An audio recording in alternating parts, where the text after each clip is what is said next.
Hey everyone, hope you're having a good day. My name's Andy. My channel is Finding Value. Today we're going to do our daily technical analysis update of commodities. We'll take a look at the dollar, yields, precious metals, and work our way through commodities and ETFs that I follow. If you guys need any help with anything commodity related, definitely sign up to finding-value.com. Join our community. It's a platinum membership. You can use the word discount in the coupon code, get a discount, and we can help you out. We do have a platinum question and answer session coming up Saturday at 7 a.m. Mountain Standard Time. So let's dive in. Let's take a look. We've got a stronger dollar today, DXY heading higher. I do think looking at this that we will see this move on up depending on what interest rates do. And remember, this is a relative strength indicator of the dollar in relationship to other currencies. And right now, we've got this nice good drive on the bottom there, right where I kind of put that. So right around this here, we've got a nice good drive. Boom, boom, boom. Not much selling pressure until we hit this area on the right-hand side where things got a little bit crazy in terms of the banking problems that we've had the past couple of weeks. Are the banking problems going to be contagious to other sectors? Is this fear going to persist? Obviously, it was here today. And is that liquidity in the system, is it drying up for banks, and the shifting of money from regional banks to bigger banks and all this stuff, it may cause problems for some of the smaller banks. But right now, dollar's higher, up 1%, which is pretty, I would say, a pretty big day. We've got massive volatility in the 10-year yield. We've had a massive pullback from that scare in the banking system that started here. And right now, we are still sitting on top of this trend line. So we're still sitting on top of this trend line. Everything is looking actually quite good, surprisingly. We're on support. We could still go higher here. This could just be a fast back test. Now, I don't know that for 100%, but we're on the support, we're on the trend line, and we're looking to see what the next move is. Are we going to break to the downside where we break through this trend line, or are we going to get a bounce here and we actually move higher in yields? I think a lot depends on the Federal Reserve and what they might do as well. So there's a lot of information that people are trying to gather here. Looking at TLT, which is the 20-plus year bond price, we gapped higher in the morning, but it came back down throughout the day. I'm not convinced that bonds are going to run here, and I'm not convinced yet that yields are just going to fall, at least in the short term. Is this scare going to be done, and are we going to reverse? I don't know. We're going to have to see. Lots of volatility in the short term here. TYX is the 30-year yields. That gapped down but came up throughout the day. So it's not, it's not something that's just going to rocket lower. It didn't finish strong to the downside. It wasn't sold off. Bonds were not bought up throughout the entire day. They were bought up. They gapped it down, and then they came back up throughout the day. And then the TYX TNX ratio, it's higher today with a little bit of a wick at the top. That is generally supportive of gold prices, higher gold prices. We did have a strong dollar, which is counteracting the normalization of the yield curve. When this goes up, the yield curve is normalizing. Gold likes when that goes up, but it also likes when the dollar goes down. But we can look at that. CRB index definitely heading lower today. Now, are we going to get this false breakout or is this going to be more sustaining of a potential washout type move where we go a lot lower? We don't know yet. And I'll show you in the other sectors what I might be looking at as this progresses.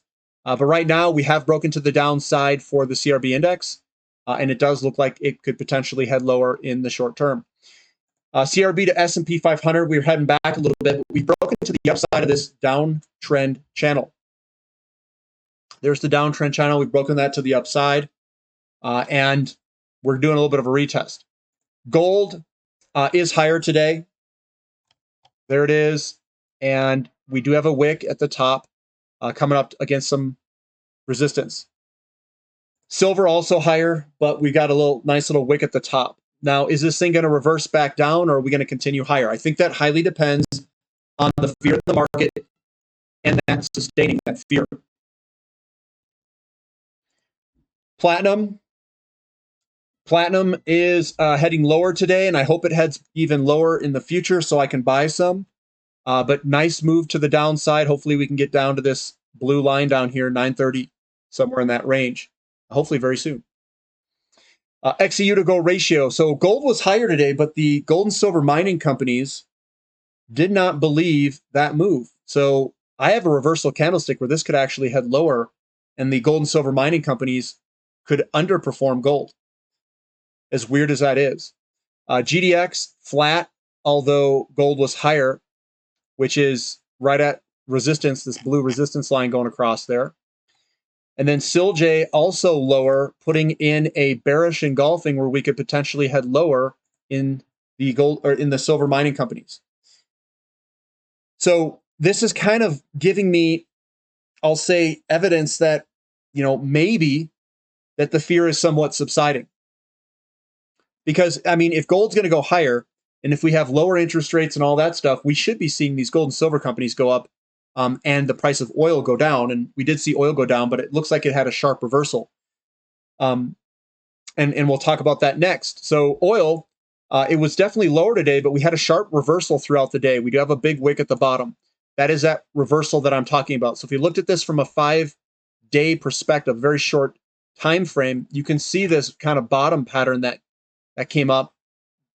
And you could almost call this an inverted head and shoulders, which could be an end of trend type move in the short term where we could eventually break to the upside. We have to see that break though. It is a reversal candlestick from a daily candlestick with that wick at the bottom. Now, this is where it becomes difficult. Just because we have this wick and it looks like a reversal, that doesn't mean that people can't get afraid again and things sell off more. We're dealing with human beings that all have emotions, that read the news, and who knows what news is going to come out over the next few days. To me, it does look like we're trying to put in some sort of reversal candlestick here. What we want to look for next is this going to come up and roll over and come back down, or are we going to get a reversal candlestick like a gigantic bullish engulfing tomorrow where we gap down and get bought up throughout the day and then create a nice big kind of more confidence-inspiring candlestick than just this one reversal candlestick here. So it is a reversal candlestick, but the next few days are going to be important to determine which way this is actually going to go. Natural gas did head lower, but I would say natural gas looks pretty good. We've got this support zone here that we're basically in, and we've got a buying candlestick, which is a bullish engulfing with 2 small down days. That generally will work its way higher over time until I see a reversal candlestick. And guys, this is all on the very short term. Long term, if you take a big long-term approach, I think that this candlestick here is basically the same one as over here, and eventually we'll work our way higher. That is going to be dependent on inflation in the system. Right now, they are controlling that inflation through high interest rates and trying to control it. We're not seeing cracks in the system on the credit side. We're seeing cracks in the liquidity side. And it's all being liquidity driven through bank runs almost. But I do think this will work its way higher over time. XOP, yeah, you know me, is heading lower. We are kind of dipping out here, but if we take a look, we do have a big fat reversal candlestick here with that hammer candlestick. Are we going to get a reversal here, and is it going to be sustaining? A reversal candlestick means we blow out of the gates with large up candlesticks like that to work our way higher. If we have small little candlesticks, we're going to come back up here, maybe kiss this, and then roll back over. And this is probably the likelihood of what's going to happen. We're going to come up, kit it, and do a double bottom. That would be my guess. But we're going to see, and we're probably going to get a little bounce here. If we look at the 5-day, what you're going to see with this one candlestick here is you start to see a reversal type move where you get the buying pressure. I call it the green army. The green army comes in, big buying pressure, small selling pressure. And then generally it'll work its way higher. But again, short term, least reliable in the short term. And that's what we've got on the dailies there. So OIH is also throwing a reversal candlestick, but I bet you we're going to come up and roll back over for a double bottom or something like that. That's my guess. U.UN, Sprott Physical Uranium Trust, not much of a reversal on the back end of the day there.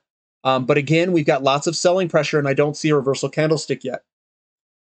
And I think we will see one hopefully very soon at this support zone that we're at. Uranium also selling off. We're at 28.99. Now let's see what we do here. We do have a reversal candlestick with that large hammer candlestick where we could reverse. That's what it looks like. Let's go to the 5-day. And what I mean by this is what it looks like on a shorter term time frame. We've got this downtrend line here, but in the short term, we've basically broken this downtrend here. We're starting to come back up, and we have to break that other downtrend that I put in there. We have some work cut out ahead of us. But this is a reversal candlestick, and we just have to see how big this bounce will be. Maybe it'll be big, maybe it won't. What we want to see is we want to see this bounce up and kind of do a double bottom if we're going to head higher. If we're not going to head higher, we're going to see a little teeny bounce, and then we're going to get sold off again. That's my guess. TAN also getting sold off, but we're still within the pattern, and it's not a huge down candlestick with a bunch of selling pressure. It bounced up throughout the end of that day. COPX also getting a little bit more selling pressure here. We did finish a little bit stronger to the downside, and I don't see any reversal candlesticks yet for it. Lithium, also a little bit of a hammer candlestick, and it's on that support area, so we'll see what the bounce looks like. REMX, also same thing as lithium. We're coming down here, and if you guys are brave, that's up to you. You could sprinkle, but you're going to have to be brave and be very patient. You're buying in the face of a lot of momentum. Just saying. SPX doesn't look that bad. It was actually bought up throughout the day. We had a down day, but this is a stronger looking candlestick right on support. NASDAQ also finished in the green, and that is a bullish engulfing where we could potentially head higher. So maybe this fear resides in the short term and we start to move on up. Maybe this is the last of it and we got that reversal candlestick. Maybe not. Again, I don't know the future, but we are seeing some bottoming type candlestick patterns. Now we have to evaluate how big this bounce is going to be, and the overall markets don't look that bad. EEM also getting that hammer candlestick, so we'll see if we can get a bounce here in the short term. We're coming to support. That support line, if I extend it out, is this guy here. XHB, which is the home builders, it's still on support right where it's at. And these lower yields, maybe a little bit of a tailwind behind it, but I don't know how long those lower interest rates are going to be. I don't know because we're right on support on a trend line. MU also heading a little bit lower, but this candlestick is a hammer candlestick, which is generally a reversal candlestick. So we have to evaluate what it does in the short term and how powerful the bounce is going to be if we get one. Copper, a little bit more selling pressure, but we're sitting on top of massive support. Long-term wise, we are sitting right on top of a bunch of support, and this will be very important. If we blow through and go down, we've got some serious problems if that blows to the downside. Same with yields. If yields and copper blow to the downside, there's a bigger problem in store for us, and that we should be protecting, go to more, I'll say, safer investments. But right now, little wick at the bottom, we're above support. Everything looks all right. Looking at lumber, lumber's just moving sideways today. Not much to really report there. That's anything different. I still think it looks really good. And then iron ore, it's still in an uptrend, still looks good. Yeah, we had a down day today. It's not a reversal candlestick or anything.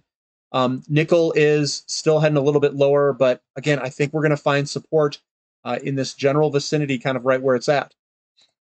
We've got aluminum. It did head a little bit lower. Maybe we come all the way back down to this support zone right below it. Baltic Dry Index, this is yesterday's. It's lagged by 1 day, but that's just rocketing higher. So the Baltic Dry Index, in terms of that index, is looking very good.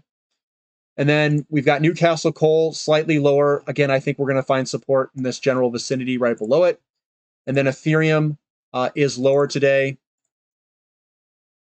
There it is. And this does look like we could potentially head a little bit lower. Same with Bitcoin. It does look like we're slowing that movement down. So what this is a reversal candlestick here.